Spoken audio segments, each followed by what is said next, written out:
നമസ്കാരം. മലയാളി വാർത്ത ഇൻസൈഡിലേക്ക് സ്വാഗതം. ലക്ഷപ്രഭുവായ വിജയകുമാറിന്റെ മരണം, വിജയകുമാറിന്റെ മാത്രമല്ല വിജയകുമാറിന്റെ ഭാര്യയുടെ മരണവും എല്ലാവരും ഞെട്ടലോടുകൂടി തന്നെയാണ് കേട്ടത്.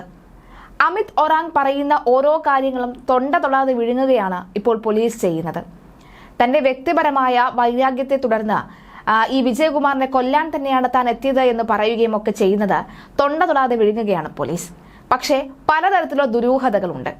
അന്യസംസ്ഥാന തൊഴിലാളിയായ ഇയാൾ കഴിഞ്ഞ 5.5 മാസം മുൻപാണ് പോലീസ് പിടിയിലാവുകയും ഒക്കെ ചെയ്യുന്നത്.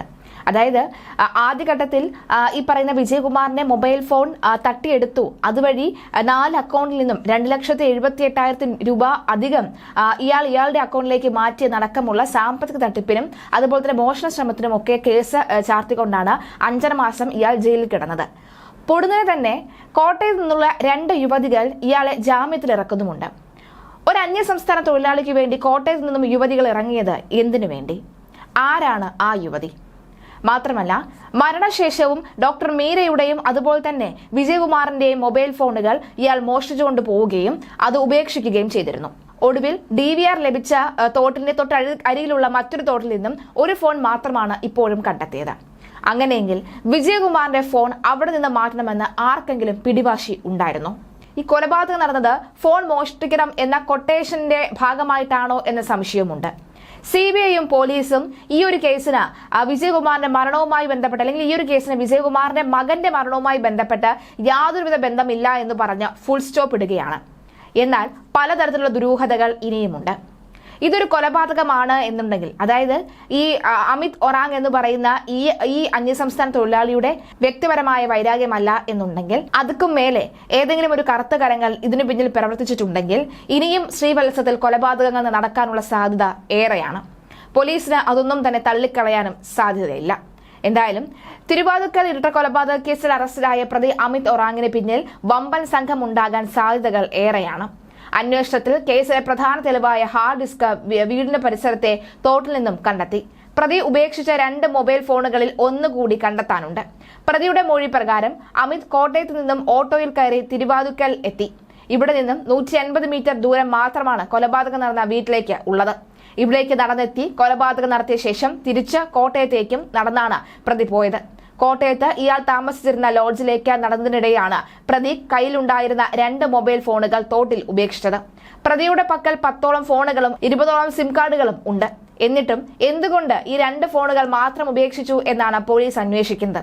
ഉപേക്ഷിക്കാൻ തക്കതായ എന്തെങ്കിലും തെളിവുകൾ ഈ ഫോണുകളിൽ ഉണ്ടായിരുന്നിരിക്കാം എന്നതാണ് പോലീസിന്റെ സംശയം. ഇതിലിനി ഒരെണ്ണം കണ്ടെത്താനുണ്ട്. അത് വിജയകുമാറിന്റെ ഫോണെന്നാണ് ആദ്യത്തെ നിഗമനം. ഇവിടെയാണ് ബാഹ്യ ഇടപെടലുകൾ സംശയിക്കുന്നത്. കൊലപാതകം നടത്തിയ ശേഷം തന്റെ സാധനങ്ങളെല്ലാം എടുത്ത് തൃശൂരിലുള്ള സഹോദരന്റെ അടുത്തേക്കാണ് പ്രതി ആദ്യം പോയത്. ഇവിടെ നിന്നാണ് പോലീസ് അമിത്തിനെ പിടികൂടിയതും. കൊലപാതകം നടന്ന വീടിന്റെ 300 മീറ്റർ അകലെയുള്ള തോട്ടിൽ നിന്നാണ് അന്വേഷണ ഉദ്യോഗസ്ഥർ ഹാർഡ് ഡിസ്ക് കണ്ടെത്തിയതും. മൊബൈലും ഇവിടെ തന്നെ ഉപേക്ഷിച്ചതായാണ് പ്രതിയുടെ മൊഴി. പക്ഷേ ഈ ഫോണുകൾ മാത്രം പോലീസിന് കിട്ടിയതുമില്ല. കോട്ടയം ഇരട്ട കൊലപാതക കേസിലെ പ്രതി അമിത്തിനെ റിമാൻഡ് ചെയ്യും. കോട്ടയം ജുഡീഷ്യൽ മജിസ്ട്രേറ്റ് കോടതിയാണ് പ്രതിയെ റിമാൻഡ് ചെയ്യുന്നത്. അസം സ്വദേശിയായ അമിത്തിനെ തൃശൂർ മാളയിൽ നിന്നാണ് പോലീസ് പിടികൂടിയത്. പ്രതിയുടെ CCTV ദൃശ്യങ്ങൾ തെളിവായി ലഭിച്ചിരുന്നു. ഇതിന്റെ അടിസ്ഥാനത്തിലായിരുന്നു അന്വേഷണം. തിങ്കളാഴ്ചയാണ് വിജയകുമാറിനെയും ഭാര്യ മീരയെയും ചോര വാർന്ന മരിച്ച നിലയിൽ വീട്ടുജോലിക്കാരി കണ്ടെത്തിയത്. ഇരുവരുടെയും മുഖത്തും തലയിലും ആഴത്തിലുള്ള മുറിവുകൾ ഉണ്ടായിരുന്നു. തലക്കേറ്റ ക്ഷതമാണ് മരണകാരണമെന്നാണ് പോസ്റ്റ്മോർട്ടം റിപ്പോർട്ടിൽ പറയുന്നത്.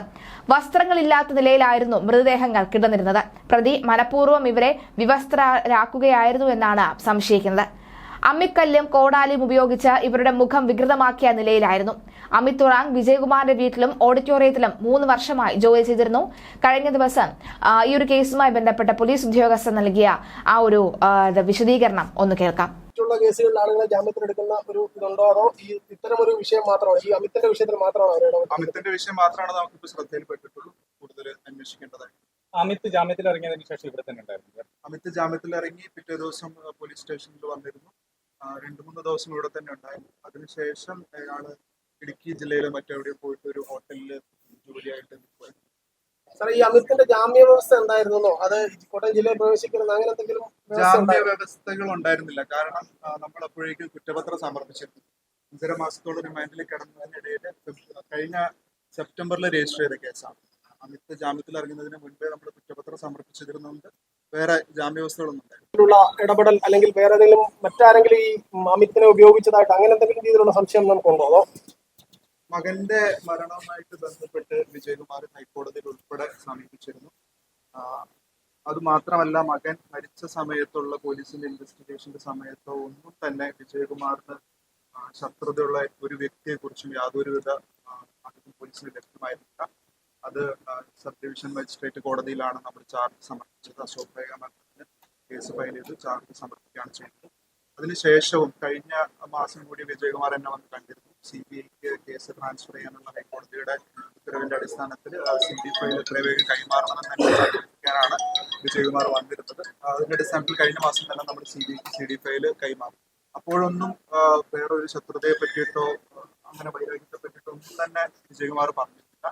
ഈ കേസിനും പഴയ മകന്റെ മരണവുമായിട്ട് ബന്ധപ്പെട്ട് യാതൊരുവിധ ബന്ധങ്ങളും കേസ് കൃത്യമായിട്ട് പരിശോധിക്കുന്നുണ്ട്. പിന്നെ ഇവരെ എംപ്ലോയ് ചെയ്യുന്ന ആൾക്കാരും കൂടി ഒരു ഉത്തരവാദിത്വം ഏറ്റെടുക്കേണ്ടതായിട്ടുണ്ട്. ഈ കേസിൽ സംഭവിച്ചെന്താണെന്ന് വെച്ചാൽ വിജയകുമാറിന്റെ ലോഡ്ജിൽ വന്ന് ഇവര് കപ്പിളായിട്ട് കഴിഞ്ഞ വർഷം ഫെബ്രുവരിയിൽ താമസിച്ചു. ഒരു കട്ടപ്പനയിൽ നിന്ന് കോട്ടയത്ത് വന്നിട്ട് ബാംഗ്ലൂർക്കുള്ള യാത്ര മധ്യയായിരുന്നു. ബാംഗ്ലൂർക്കുള്ള ടിക്കറ്റ് കിട്ടാത്തത് കൊണ്ടാണ് ലോഡ്ജിൽ താമസിച്ചത്. അപ്പോൾ ലോഡ്ജിൽ ഇവര് രണ്ടുപേര് താമസിക്കുന്നത് കണ്ട് വിജയകുമാർ അങ്ങോട്ട് ജോലി ഓഫർ ചെയ്താണ് അതൊരു വെരിഫിക്കേഷനും നടത്തിയിരുന്നു. 22-ാം തീയതി ഉച്ചയ്ക്ക് മുതൽ നമ്മൾ പരമാവധി സൂചനകൾ നമുക്ക് ലഭിച്ചിരുന്നു. ആ സൂചനകൾ ത്രൂഔട്ട് വർക്കൗട്ട് ചെയ്തു. അതിന്റെ പിന്നിൽ നിൽക്കുന്ന ഉദ്യോഗസ്ഥർക്കാണ് ഇതിന്റെ മുഴുവൻ ക്രെഡിറ്റ്. അവർ 22-നും 23-നും ഇടയിലുള്ള രാത്രി ഉറക്കമിളച്ചിരുന്ന് തന്നെയാണ് ഇതിന്റെ ടെക്നിക്കൽ വർക്കൗട്ടും കാര്യങ്ങളും ചെയ്തത്. അതുപോലെ ഒരു ടീം 2 ടീമായിട്ട് ഒരു ഡിവൈഡ് ചെയ്ത് പോയിരുന്നു. ആദ്യം പെരുമ്പാവൂർക്ക് ഒരു ടീം പോയി, അവരുടെ പുറകെ തന്നെ അടുത്ത ടീം പോയി. അപ്പോൾ അവിടെ നിന്നുള്ള മൂവ്മെന്റും കാര്യങ്ങളെല്ലാം നമ്മൾ കൃത്യമായിട്ട് നിരീക്ഷിച്ച് ആ രാത്രിയിലുള്ള കൃത്യമായിട്ടുള്ള ഹാർഡ് വർക്കിന്റെ ഫലമായിട്ടാണ് രാവിലെ തന്നെ പിടിക്കാൻ പറ്റുന്നത്. നമ്മുടെ ആദ്യത്തെ നിഗമനം തന്നെ വ്യക്തിവൈരാഗ്യത്തിന്റെ പുറത്തുള്ള ഒരു ആസൂത്രിതമായ കൊലപാതകം എന്നായിരുന്നു. ആ നിഗമനത്തിൽ ഉറച്ചുകൊണ്ടാണ് നമ്മൾ അന്വേഷണം ആരംഭിച്ചത്. പ്രതിയെ ലഭിച്ചു കഴിഞ്ഞതിന് ശേഷമുള്ള കുറ്റസമ്മത മൊഴി, അതുപോലെ ശാസ്ത്രീയമായ തെളിവുകൾ, സാഹചര്യ തെളിവുകൾ എല്ലാം നമ്മുടെ ആദ്യത്തെ നിഗമനം ശരിവെക്കുന്ന രീതിയിലുള്ളതാണ്. ഈ തെളിവിന്റെ ശൃംഖല നമുക്ക് കൃത്യമായിട്ട് എടുക്കാൻ സാധിച്ചിട്ടുണ്ട്. അതുവഴി കൃത്യമായിട്ടുള്ള അന്വേഷണം പൂർത്തിയാക്കി ഉടനെ തന്നെ കുറ്റപത്രം സമർപ്പിക്കും. നല്ല കൺവിക്ഷൻ വാങ്ങിച്ചു കൊടുക്കാനുള്ള രീതിയിലുള്ള അന്വേഷണമാണ് നമ്മൾ നടത്തുന്നത്. മർഡറാണ് ചാർജ് ചെയ്തിരിക്കുന്നത്. ബാക്കി സെക്ഷൻസ് എന്തൊക്കെയാണെന്ന് നോക്കിയിട്ട് ചെയ്യും.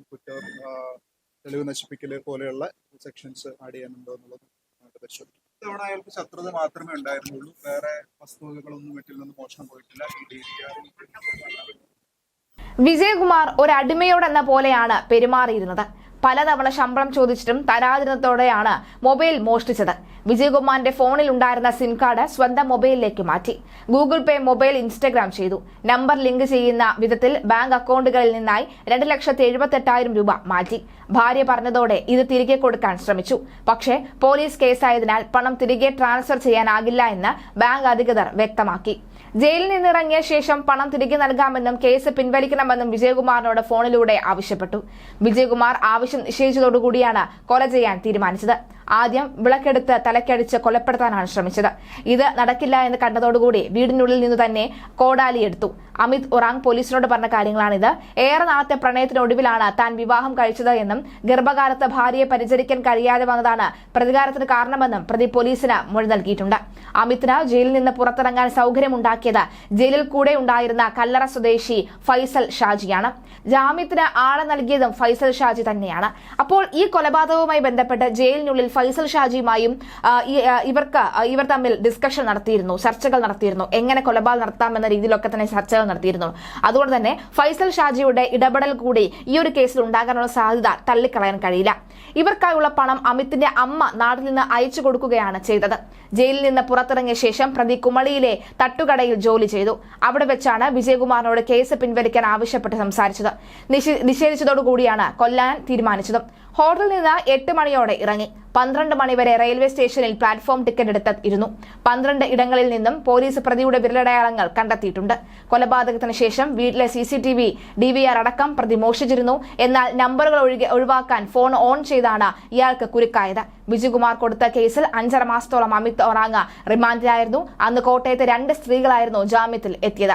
അറസ്റ്റിന് പിന്നാലെ ഭാര്യ ഇയാളെ ഉപേക്ഷിച്ച് പോവുകയും ചെയ്തിരുന്നു. ഈ 2 കോട്ടയത്ത് നിന്നെത്തിയിട്ടുള്ള ഈ 2 സ്ത്രീകളെ വിശദമായി തന്നെ ചോദ്യം ചെയ്യേണ്ടതുണ്ട്. ഈ ജയിലിനകത്ത് ഇത്തരം ചർച്ചകളൊക്കെ നടന്ന് പുറത്തിറങ്ങുമ്പോൾ ഞങ്ങൾ ഉണ്ടടാ നിനക്ക് എന്ന് പറഞ്ഞ് ചേർത്ത് പിടിക്കാൻ ഏട്ടന്മാർ ഒരുപാട് തന്നെ കാണും. ആ ഏട്ടന്മാരുടെ കളി ഇതിൽ എത്രത്തോളം നടന്നിട്ടുണ്ട് അടക്കമുള്ള കാര്യങ്ങൾ വിശദമായി തന്നെ അറിയേണ്ടതുണ്ട്. ഇതിന് പിന്നിൽ ഏതെങ്കിലും തരത്തിലുള്ള കൊട്ടേഷൻ ആണോ എന്ന് കൂടി അറിയേണ്ടതുണ്ട്. പക്ഷേ പോലീസ് ഇപ്പോൾ ഇയാൾ പറയുന്ന കാര്യത്തിൽ തന്നെ പറഞ്ഞ് നിർത്തുകയാണ്. CBIയും കഴിഞ്ഞ ദിവസം പറഞ്ഞത് ഈ ഒരു കേസിന് ഗൗതമിന്റെ മരണവുമായി ബന്ധപ്പെട്ട യാതൊരുവിധ തെളിവുകളും ലഭിച്ചിട്ടില്ല എന്നാണ്. US-ൽ നിന്നും മകൾ എത്തിക്കഴിഞ്ഞാൽ ഉടൻ തന്നെ മൃതദേഹം സംസ്കരിക്കും, തുടർന്ന് നടപടികളൊക്കെ തന്നെ സ്വീകരിക്കും. മകൾ എന്താണ്, മകൾക്ക് മറ്റെന്തെങ്കിലും സംശയമുണ്ടോ അടക്കമുള്ള കാര്യങ്ങൾ നമുക്ക് അറിയേണ്ടതുണ്ട്. മകൾ മാധ്യമങ്ങൾ മുന്നിൽ പ്രതികരിക്കുമോ എന്നറിയില്ല. മാത്രമല്ല മറ്റൊരു ചില വിദഗ്ധർ പറയുന്നത് ഇങ്ങനെ ഈ ഒരു അന്യസംസ്ഥാന തൊഴിലാളിയുടെ വ്യക്തിപരമായ പക അല്ല എന്നുണ്ടെങ്കിൽ മറ്റേതെങ്കിലും തരത്തിലുള്ള ബാഹ്യ ഇടപെടൽ ഈ ഒരു വിഷയത്തിൽ ഉണ്ടെങ്കിൽ വരും വർഷത്തിൽ ഇനിയും കൊലപാതകങ്ങൾ നടക്കാൻ, ആ വീട്ടിൽ കൊലപാതകങ്ങൾ നടക്കാനുള്ള സാധ്യത വളരെ കൂടുതലാണ് എന്ന് പറയുന്നത്. അതായത് ഇനി അവശേഷിക്കുന്ന ആ 4 അംഗ കുടുംബത്തിൽ ഇനി അവശേഷിക്കുന്ന മകളെ കൂടി വകവരുത്താൻ ആളുകൾ മടിക്കുകയില്ല, മടി കാണിക്കുകയില്ല എന്നുള്ള സംശയം കൂടി പറഞ്ഞു വെക്കുകയാണ്.